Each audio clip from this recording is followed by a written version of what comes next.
الدموع سبيل مريح تنهدى يا صاحب. کہ آپ سوچئے کہ یہ urge the search for truth, the search for real knowledge وہ کتنی شدید ہے کہ جب پیدا ہو جاتی ہے انسان کے اندر تو اسے کسی چیز سے کوئی دلچسپی نہیں رہتی. اس کے لیے دنیا کی کوئی چیز اہم نہیں ہے، وہ تو اس کے لیے اپنا سب کچھ لگا دے گا.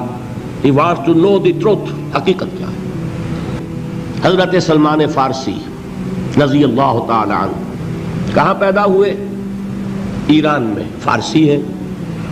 باپ ایک بہت بڑے آتش کدے کا چیف پریسٹ تھا، سب سے بڑا پجاری. اور وہ ظاہر بات ہے کہ جب باپ اس منصب پر ہے تو باپ کے بعد بیٹا بیٹھے گا، کیریئر اس کے لیے روشن. لیکن ان کو یہ خیال آیا کہ یہ عجیب بات ہے، آگ ہم خود جلاتے ہیں، ایندھن نہ ڈالیں تو جلتی نہیں، ہم ایندھن ڈالیں تو جاری رہے گی، اور پھر اسی کے آگے ہاتھ جوڑ کر کھڑے ہو جائیں، اسی سے ہم دعائیں کریں، اسی سے ہم مانگنے لگیں. یہ تو بڑی بے وقوفی کی حرکت ہے، میں اس کو کرنے کے لیے تیار نہیں. آپ کو معلوم ہے he left his house, he left his country. گھر چھوڑا، ملک چھوڑا. کہاں گئے؟ شام. شام میں عیسائی راہبوں کے پاس، جیسے گوتم بدھ نے ایک ایک رشی اور ایک ایک منی کی خدمتیں کی ہیں، جوتیاں سیدھی کی ہیں علم حاصل کرنے کے لیے. یہ سلمان فارس کا رہنے والا ایک ایک عیسائی پادری کے پاس، ایک ایک عیسائی راہب کے پاس جا رہا ہے. مجھے بتاؤ حقیقت کیا ہے؟ ایک سے کچھ حاصل کیا، دوسرے کے پاس گئے. اب آخری جو شخص تھا بہت نیک، بہت زاہد، بہت عالم، بہت عارف شخص. چونکہ آپ کے علم میں ہے کہ اس وقت تک جب تک حضور پر وحی نازل نہیں ہوئی تو دین کون سا تھا؟ دین عیسوی. اور وہ دین عیسوی کے ماہر اور بڑے ہی ایسے روحانی طور پر اعلیٰ مقام پر فائز راہب موجود تھے. حضور کو بچپن میں پہچانا ایک راہب نے، بحیرہ راہب. پہچانا کہ نہیں پہچانا؟ اسی طرح کا یہ راہب تھا کوئی شخص. جب اس کی موت کا وقت آیا، حضرت سلمان فارسی پوچھتے ہیں کہ اب آپ مجھے کس کے حوالے کر رہے ہیں؟ میری تو وہ علم کی پیاس ابھی بجھی نہیں ہے. وہ شخص کہتا ہے میرا علم یہ مجھے بتا رہا ہے کہ نبی آخر الزماں کے ظہور کا وقت اب قریب ہے. تمہارے اندر جو یہ پیاس ہے علم کی، یہ تو انہی کے دامن میں پہنچ کر اس کو سیری حاصل ہوگی.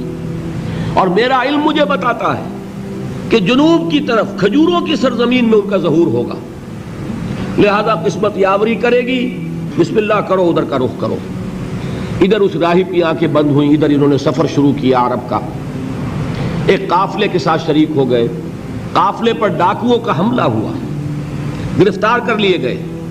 گرفتار کرنے کے کیا معنی؟ غلام بنا لیے گئے، غلام بنا کر بیچ دیے گئے. لیکن خریدار کون تھا؟ مدینے کا ایک یہودی. یہ ہے طلب صادق. کشاں کشاں چاہے غلام کی حیثیت سے جا رہے ہیں مدینے. قسمت جو ہے یاوری کر رہی ہے. بظاہر یہ ہے کہ لوٹے گئے، غلام بنا لیے گئے. مدینے پہنچ گئے. حضور ابھی تشریف نہیں لائے، ابھی مکے میں ہے. لیکن خبریں آ رہی ہیں کہ مکے میں کسی نے دعویٰ کیا ہے نبوت کا. اب یہ منتظر ہیں، جا سکتے نہیں کہ غلام ہیں، آزاد تو ہے نہیں کہ اپنی مرضی سے موو کریں.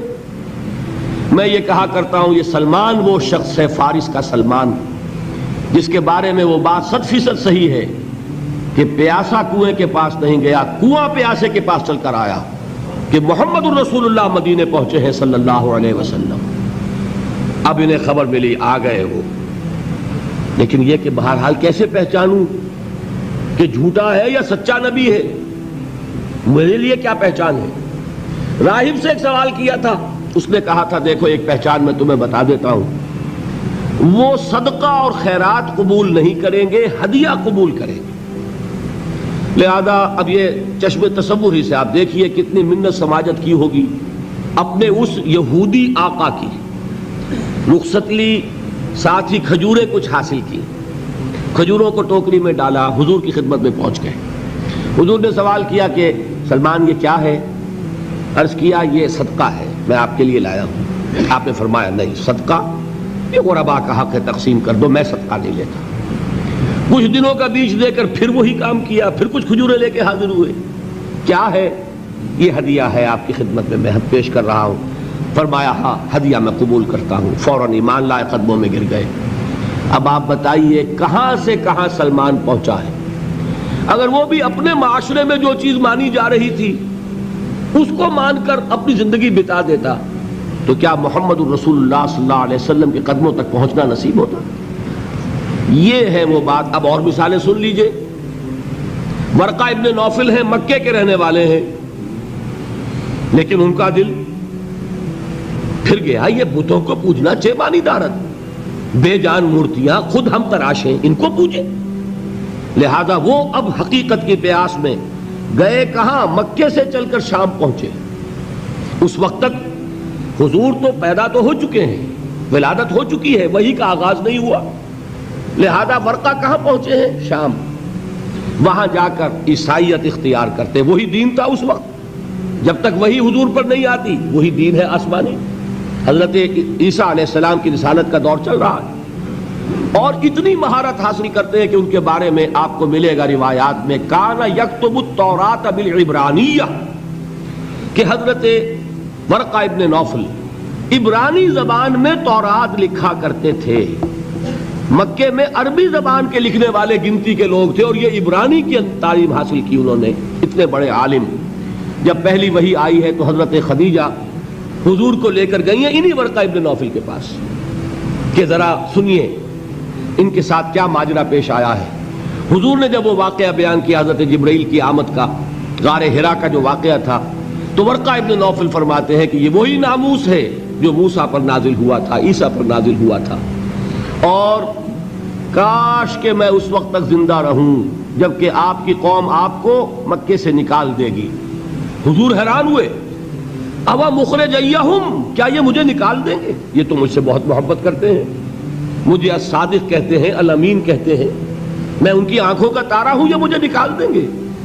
حضرت ورقہ کہتے ہیں ہاں، یہ اللہ کا ایک پرانا قانون چلا رہا ہے، جو کوئی بھی حق کی دعوت دیتا ہے اس کی قوم اس کی دشمن ہو جاتی ہے.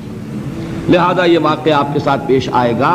کاش کہ میں اس وقت تک جوان ہوں جبکہ آپ کی قوم آپ کو یہاں سے نکالے گی تاکہ میں آپ کی کچھ مدد کر سکوں. وہ نوبت آئی نہیں، ورقہ کا انتقال ہو گیا.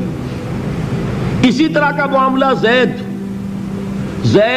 کعبے کے پردے پکڑ پکڑ کر کہا کرتے تھے اے اللہ میں صرف تیری بندگی کرنا چاہتا ہوں، میں ان بتوں کو نہیں پوجنا چاہتا، مجھے معلوم ہے ان میں کچھ نہیں ہے، لیکن اے اللہ کیسے پوجوں یہ مجھے معلوم نہیں، تیری بندگی کیسے کروں، تیری پرستش کیسے کروں، تیرے احکام کیا ہیں مجھے معلوم نہیں.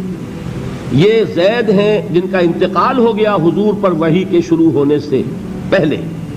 ان کے بیٹے تھے سعید ابن زید جو بہنوئی تھے حضرت عمر ابن خطاب کے.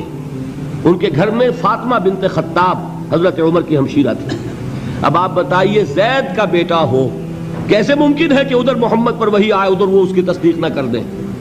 لہذا سعید ابن زید جو ہیں یہ عشرہ مبشرہ میں سے ہیں، ان 10 چوٹی کے صحابہ میں سے ہیں کہ جنہوں نے فوراً تصدیق کی اور جن کو کہ جنت کی بشارت دنیا میں دی گئی. وہ سعید ابن زید کے بیٹے سعید، اور یہی ذریعہ بنے ہیں حضرت عمر کے ایمان کا. وہ آپ کی بہن اور آپ کے بہنوئی فاطمہ اور ان کے شوہر سعید ابن زید یہ ایمان لائے ہیں پہلے، اور ان کے راستے سے ہو کر ایمان کی دولت خود حضرت عمر تک پہنچی ہے. یہ میں نے آپ کو چند مثالیں دے دیں. اس سے حقیقت کیا واضح ہوئی کہ یہ بنیادی سوالات ہیں جن پر لوگ غور کرتے ہیں. اللہ حقیقت تک پہنچاتا بھی ہے